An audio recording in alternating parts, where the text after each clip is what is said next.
Temos protagonista definido. Dá uma olhadinha. Olha só, gente, o Pedro Novaes é oficialmente o escolhido como protagonista da próxima novela das 6, Tutti Frutti. O mocinho fará par com Duda Santos, a Maria Santa de Renascer. Rafael Witt estava disputando com ele, mas foi deixado de lado pelo filho de Letícia Spiller, via notícias da TV. Eu gosto do Pedro Novaes, acho ele um autor interessante. Ele, se não me engano, fez Malhação da Forma de Amar, não foi? Foi a última Malhação que teve antes da pandemia. Enfim, vamos ver como vai ser ele aí como protagonista. Acho que vai ser interessante. Vamos aguardar pra ver. E você, gostou da escolha dele? Tá um troca-troca de protagonismo dessa novela, né? Enfim. Essa novela vai tratar de moda, se eu não me engano, né? Enfim, vamos aguardar pra ver. Fã, oi, quando é que estreia essa novela? Em novembro. Substituindo no Rancho Fundo. No Rancho Fundo vai até novembro. Família é Tudo vai até outubro ou setembro. E Renascer. Não. Família é Tudo acaba em outubro. E Renascer que acaba em setembro. Vai ser uma escadinha, né? Renascer, depois Família é Tudo e no Rancho Fundo. Pensa que acabou? Acabou não. Ainda sobre Tutti Frutti, tá, gente? Que eu resolvi unir essas duas notícias em uma só, né? Pra poupar tempo. Imagina, Marcelo, eu gravar 2 vídeos falando sobre o mesmo assunto. Clara Castanho vai fazer testes, tá, gente, pra voltar às novelas. O seu papel, caso passe, será de uma vilã em Tutti Frutti. Próxima novela das 6, de Alessandra Poggi. A mesma autora de Além da Ilusão, via tentado. Quem deve estrear em novembro. Ela está longe dos folhetins desde Além do Tempo, via notícias da TV. Eu acho a Clara uma grande atriz. Inclusive, faz falta, né? Deveria já ter voltado a fazer novela quase 10 anos sem fazer, Além do Tempo é de 2015. E era espírita, né? Já tem uns 10 anos quase que ela não faz novela. Inclusive que eu acho que ela poderia voltar realmente numa vilã. Eu acho que. Inclusive eu não consigo imaginar ela como vilã, porque ela é tão fofinha, né? Tão queridinha, né? Mas ao mesmo tempo ela já fez vilã. Viver a Vida, que vai voltar agora no Viva. Eu me lembro que ela fazia uma criança que era endemoniada, aquela menina.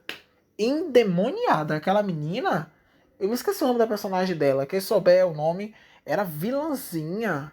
Ela era muito capetada, sabe? Era como se fosse uma Mariana da Globo. Ela aprontava, viu, com a Helena, que era da Thaís Araújo. Aprontava de uma forma. Depois a Globo deu uma amenizada nela, porque se eu não me engano, acho que teve muita crítica, né? Na época, a galera falando, nossa, essa menina fazendo isso.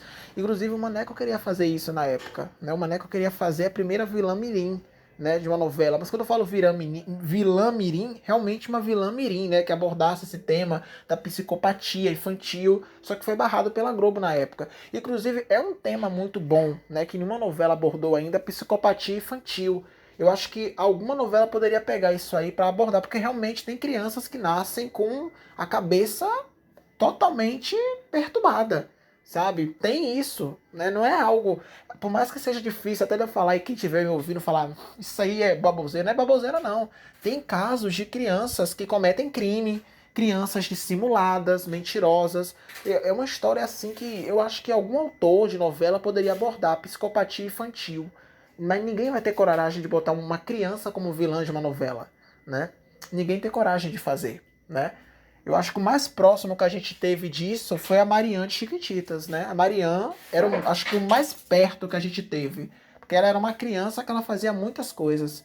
Interessante, né? Enfim, vamos ver aí. Eu acho que tem muito tema de novela ainda. Por exemplo, criança com HIV. A gente não vê em novela, sabe? Agora tá passando nessa novela mexicana, né? Contigo Sim, tem uma criança que tem, né? Que pegou do parto, a mãe não fez, né? O parto certo.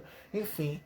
Mas tem um monte de tema relacionado à criança que as pessoas resolvem não abordar. Mas eu acho que tem que abordar. Pode ser não numa novela, mas numa série, sabe? Eu acho que seria interessante, né, a Globo fazer isso. Acho que é uma forma de você mostrar a realidade. Enfim, meu amor, né? Se você pesquisar aí, você vai ver um monte de criança fazendo um monte de coisa. Aí tem criança que comete crime. Né? Então, enfim, eu sei que eu falando isso, a galera pensa assim, será que tu faria isso numa novela, fã? Ai, sem sombra de dúvidas, atentado. Sem sombra de dúvidas. Tu colocaria sem pensar 2 vezes. Claro, de uma forma bem feita. Obviamente, com todo um estudo, mas eu colocaria. Eu colocaria. Eu acho que seria interessante, sabe? Eu buscaria, se eu fosse autor de novela, gente, eu buscaria pegar temas que a galera não comenta muito, sabe? Por exemplo, abdução alienígena. Ninguém fala disso numa novela, né? Já pensou uma novela, por exemplo, se passando dentro de um reality show ou até mesmo é, uma novela com uma atriz trans, né? Ou então uma novela, por exemplo, se passando dentro de uma prisão, uma novela sobre um ataque zumbi, alguma coisa assim.